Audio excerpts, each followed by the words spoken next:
stopped being able to taste things, but I'm pretty sure it was sometime before I asked Tyler for that second granola bar this morning. The texture was there.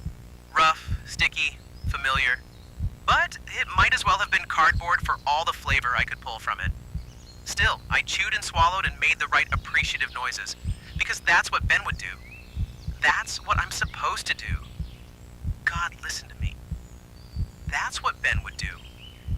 Like I'm not Ben. Like I'm something else trying to remember how to be him.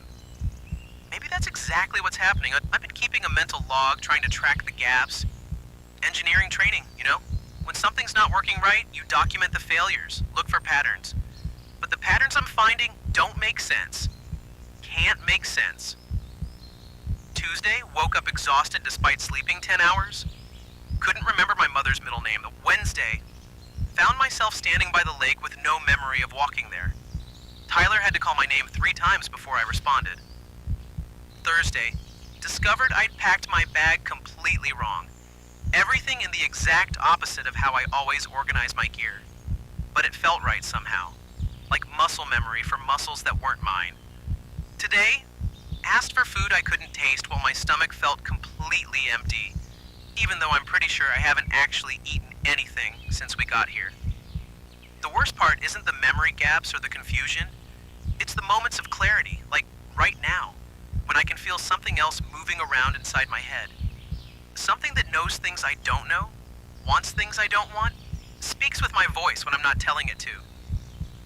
You feeling okay, Ben? Tyler asked me maybe an hour ago, and I heard myself laugh. Actually heard it like I was listening to a recording. Never better, just hungry, you know. Except I didn't decide to say that. The words just came out in my voice, with my inflections, while I was still trying to figure out how to answer his question honestly. And the thing is, Tyler believed it. Why wouldn't he? It sounded exactly like me. But I wanted to tell him the truth. That I haven't felt hungry in days. Haven't felt much of anything except this growing sense that I'm becoming a passenger in my own body.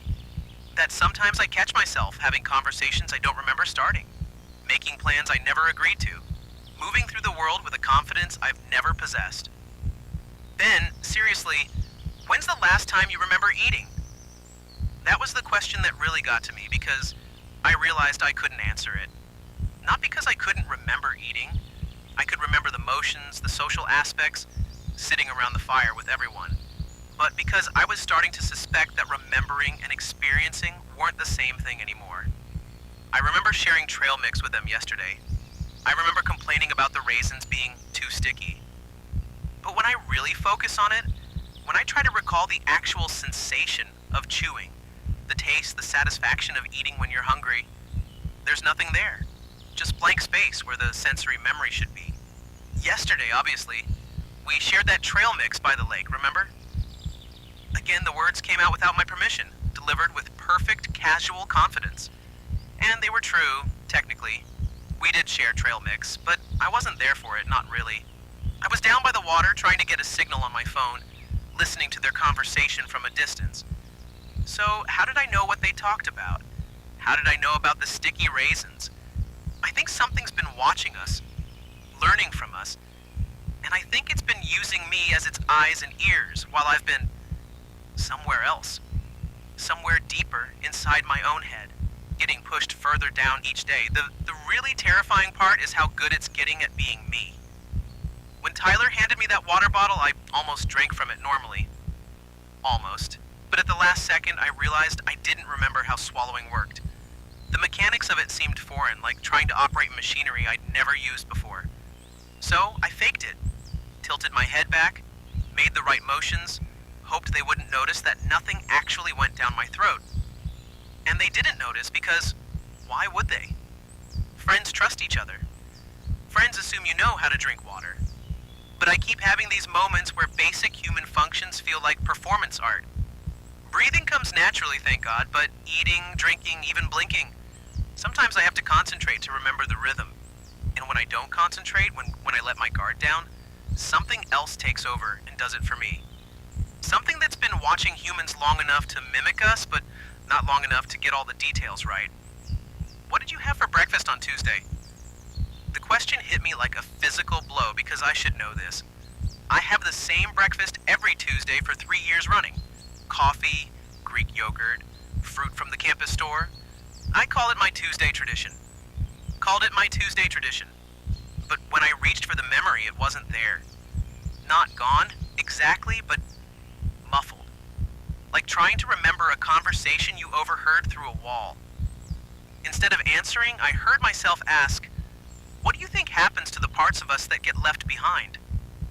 I don't think about consciousness or philosophy. I think about load-bearing calculations and structural engineering. But the question came out of my mouth with genuine curiosity, like it was something I'd been pondering for hours. Like, when we sleep, what happens to the part of us that's awake when we're unconscious? Does it just wait? Or does it go somewhere else? And as I heard myself talking, I realized this wasn't idle speculation. This was personal experience. Because I think I know what happens to the parts that get left behind. They watch, they remember, they learn.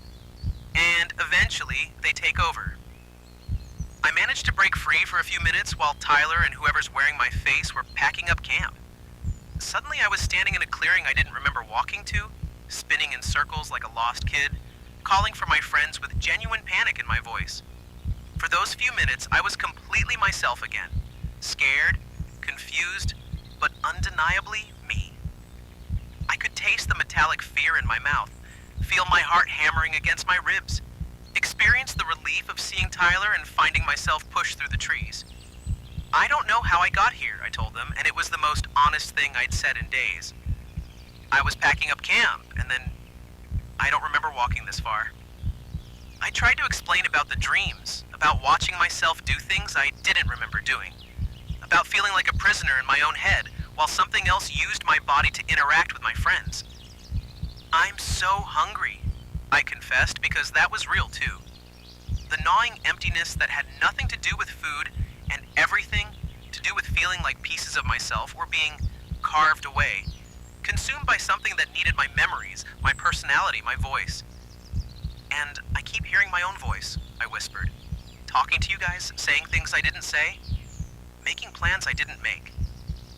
Tyler looked at me with such concern, such genuine friendship, that I almost started crying right there. Because I knew this might be the last real conversation we'd ever have. We need to get you out of here, he said, but I could already feel it starting again. That sensation of being pushed down, of something else rising to take control. It's too late for that. The words came out steady, resigned, but they were mine this time. Whatever's happening to me, it's getting stronger. I can feel it pushing me down, taking over more and more. Tyler promised they wouldn't leave me, and God, I wanted to believe him. But then I heard footsteps, confident footsteps that matched my own stride perfectly, and I knew my time was up. Found you. My own voice, but not from my mouth. I turned and saw myself emerge from the tree line. Same height, same build, same nervous habit of adjusting my glasses. But this version moved with a purpose I'd never had, spoke with a confidence that had never been mine. Sorry about that, got turned around for a second. Perfect lie, delivered with perfect Ben-like sheepishness. Even I almost believed it. I watched Tyler look back and forth between us, trying to figure out which one was real. The irony was that we both were, in a way. I was the original, the source material. But my double was me too, just a perfected version. All my memories and mannerisms without the fear, the doubt, the very human messiness that makes a person real. Which one? Tyler whispered, and I knew how to help him. The one who's not afraid, I said quietly. That's how you'll know. I'm terrified. That thing, it doesn't understand fear. Because that was the key difference. The thing wearing my face had learned to mimic everything about me except the emotions that made me human. It could replicate my knowledge, my speech patterns, even my physical mannerisms. But it couldn't understand why I'd be afraid of it. Tyler tested us with a math problem, 7 times 13. My double answered instantly, 91. I stared at him with horror because I couldn't do the calculation anymore. Basic multiplication? Something I'd learned in elementary school and I couldn't access that part of my brain? It was like trying to remember a song when someone else was already singing it louder. I can't remember how to do math anymore. That's when I realized what was happening. This wasn't possession or replacement. It was absorption. The thing was eating my mind piece by piece, taking my knowledge, my memories, my personality, and integrating them into itself.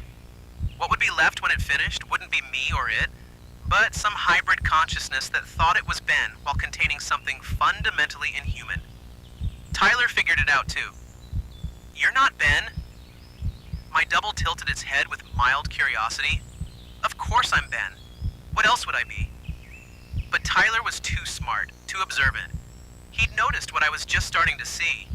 The perfect posture, the regular blinking, the unchanging smile.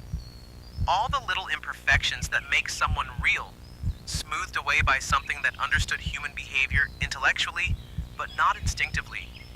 For just a moment, the mask slipped. I saw my own face look at Tyler with cold, analytical interest, like he was a problem to be solved rather than a friend to be protected. Then the expression smoothed back into familiar features. "I think all this stress is getting to you, Tyler. Maybe you should sit down for a minute." But I was backing away from my double because I could feel what was happening. Every second we stood near each other, I got weaker while it got stronger. It wasn't just copying me anymore, it was draining me, pulling the life and consciousness out of me to fuel its own existence. "It's been getting stronger," I managed to say, "taking over more of me each day. I can feel it learning how to be me better than I am." My double looked annoyed for the first time, a crack in its perfect performance. "You're scaring our friends. Stop it." "I'm not scaring them. You are." But even as I said it, I could feel myself getting fainter, more translucent, like I was being erased. Tyler was torn. I could see it in his face. Stay and help me, or run before the same thing happened to him. And I knew what he had to choose. "Tyler," I said, my voice already fading, "you have to go.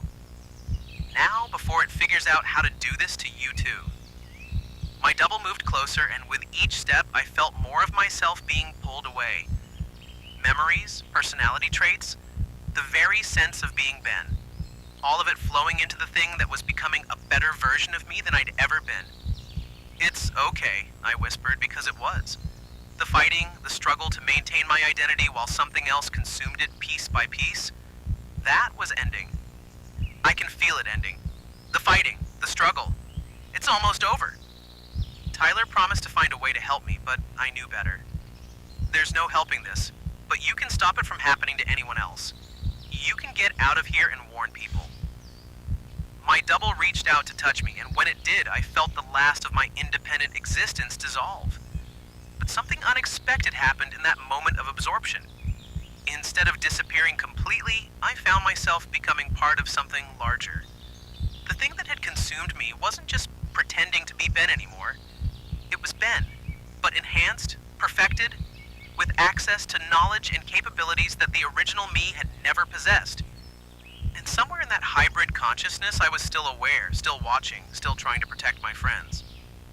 "Well," the new Ben said, and I could hear harmonics in the voice that hadn't been there before. "That was unpleasant, but necessary." Tyler and Zoe were backing away, finally understanding the danger.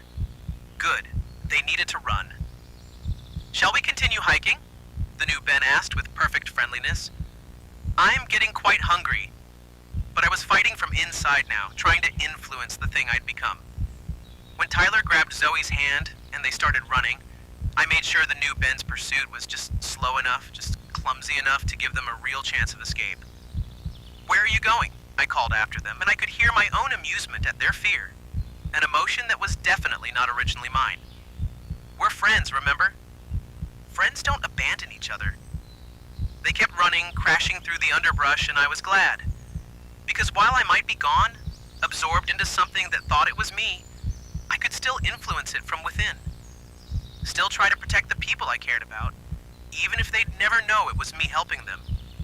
The thing I'd become stood in the clearing, listening to their footsteps fade into the distance. It was disappointed, but not particularly concerned. It had learned patience along with everything else about being human. And deep inside this new consciousness, I held onto one last thought. Tyler and Zoe were still out there, still running, still free.